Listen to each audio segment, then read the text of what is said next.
اعوذ باللہ من الشیطان الرجیم بسم اللہ الرحمن الرحیم۔ حضرت ابو بکر صدیق رضی اللہ تعالی عنہ کے دور میں ایک شخص ملک شام سے سفر کرتا ہوا آیا اور آپ کی خدمت میں حاضر ہوا اور عرض کرنے لگا کہ اے امیر المؤمنین، آپ امیر بھی ہیں یعنی مالدار بھی ہیں اور امیر بھی یعنی مسلمانوں کے سربراہ بھی۔ عرض کرنے لگا حضور میرے اوپر قرضہ چڑھ گیا ہے، میری مدد کریں۔ تو آپ اس کو اپنے گھر لے گئے۔ وہ شخص کہتا ہے کہ باہر سے دروازہ بہت خوبصورت تھا لیکن گھر پر ایک چرپائی بھی نہ تھی، کھجور کی چھال کی چٹائیاں بچھی ہوئی تھیں اور وہ بھی پھٹی ہوئی۔ فرماتے ہیں کہ سیدنا صدیق اکبر رضی اللہ تعالی عنہ نے مجھے چٹائی پر بٹھا دیا اور مجھے کہنے لگے کہ اے بھائی ایک عجیب بات نہ بتاؤں؟ میں نے کہا جی بتائیے۔ تو عرض کرنے لگا 3 دن سے میں نے ایک اناج کا دانہ بھی نہیں کھایا، کھجور پر گزارا کر لیتا ہوں، آج کل میرے حالات کچھ ٹھیک نہیں ہیں۔ تو شخص کہنے لگا کہ حضور میں اب پھر کیا کروں، میں تو بہت دور سے امید لگا کر آیا تھا۔ تو فرمانے لگے تو عثمان غنی رضی اللہ تعالی عنہ کے پاس جا۔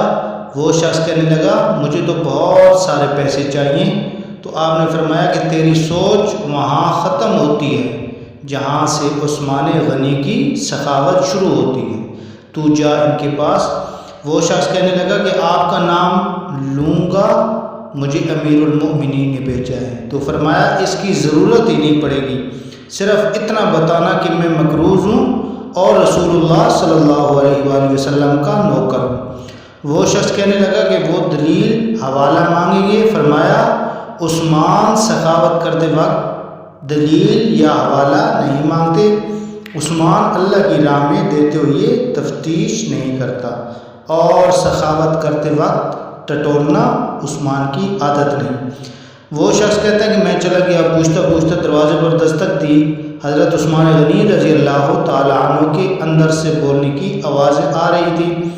اپنے بچوں کو ڈانٹ رہے تھے کہ کیا تم لوگ دودھ کے اندر شہد ملا کر پیتے ہو، خرچہ تھوڑا کم کرو، اتنا خرچہ بڑھا دیا ہے، دودھ میٹھا شہد بھی میٹھا، ایک چیز استعمال کر لو، تم کوئی بیمار تھوڑی ہو۔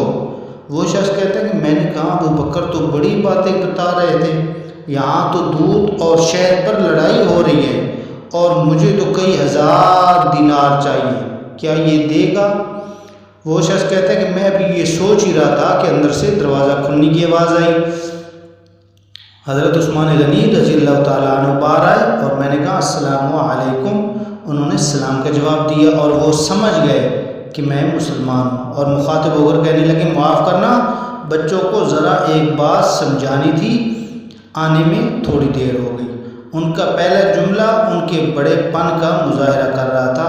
پھر دروازہ کھولا اور مجھے انہوں نے گھر بٹھایا اور میرے لیے جو پہلی چیز پیش کی گئی وہ دودھ میں شہد ڈال کر دیا گیا اور پھر کھجور کا حلوہ پیش کیا۔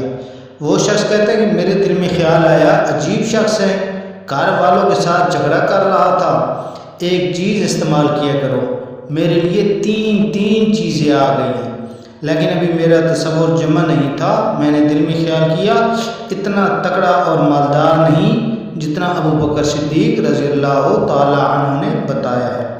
وہ شخص کہتا ہے کہ کھلانے پلانے کے بعد پوچھنے لگے کیسے آئے ہو؟ میں نے کہا کہ میں مسلمان ہوں اور ملک شام کے گاؤں کا رہنے والا ہوں، اور کچھ کاروباری مشکلات آئیں تو مقروض ہو گیا ہوں اور میرے اوپر قرضہ ہے اور مجھے کچھ پیسوں کی حاجت ہے۔ وہ کہنے لگا میں نے کچھ پیسے کہا تو انہوں نے ایک آواز دی تو ایک غلام اونٹ پر سامان لدا ہوا لے کر حاضر ہوا۔ وہ شخص کہتا ہے کہ مجھے 3000 اشرفیاں چاہیے تھیں، ابھی میں نے بتایا نہیں تھا۔ کیا حضرت عثمان غنی رضی اللہ تعالیٰ عنہ سے کہنے لگے کہ اس اونٹ پر تیرے لیے، تیرے گھر والوں کے لیے میں نے کپڑے اور کھانے پینے کا سامان اور 6000 اشرفیاں رکھوا دی ہیں اور تم پیدل آیا تھا، اب اونٹ لے کر جانا۔ وہ شخص کہنے لگے کہ میں نے فوراً سے کہا حضور یہ اونٹ انہیں واپس کرنے کون آئے گا؟ حضرت عثمان غنی رضی اللہ تعالیٰ عنہ فرمانے لگے واپس کرنے کے لیے دیا ہی نہیں، یہ تحفہ ہے تو لے جا۔ وہ شخص کہتا ہے کہ میں کہاں سے چلا تھا، ڈھونڈتا ہوا اور پھر مدینے میں آیا، اور جب مدینے میں آیا تو اللہ نے مجھے چولی بھر کے عطا فرمایا۔ کہتے ہیں میری آنکھوں میں آنسو آ گئے اور میں نے کہا حضور آپ نے تو مجھے میری ضرورت سے کہیں بڑھ کر نواز دیا ہے، معاف کیجیے گا۔ میں سوچ رہا تھا دودھ شہد پر تو گھر میں لڑائی ہو رہی ہے۔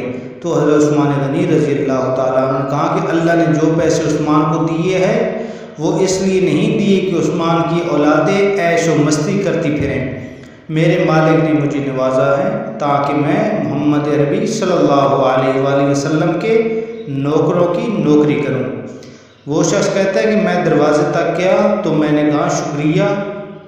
کہتے ہیں کہ ابھی میں نے بتایا نہیں تھا کہ مجھے ابو بکر صدیق رضی اللہ تعالیٰ عنہ نے بھیجا ہے، تو آپ فرمانے لگے کہ شکریہ ابو بکر صدیق رضی اللہ تعالیٰ عنہ کا ادا کرنا جس نے تجھے یہ راستہ دکھایا ہے۔ وہ شخص کہتا ہے کہ میں نے کہا حضور آپ کو تو میں نے بتایا ہی نہیں کہ مجھے تو آپ رضی اللہ تعالیٰ عنہ نے مسکرا کر فرمانے لگے چھوڑو آپ کا کام ہو گیا، اس تفصیلات میں نہ پڑھو۔ سبحان اللہ، یہ شان ہے خدمت کاروں کی، سرکار تو عالم کا عالم کیا ہوگا۔ صدق اللہ العظیم۔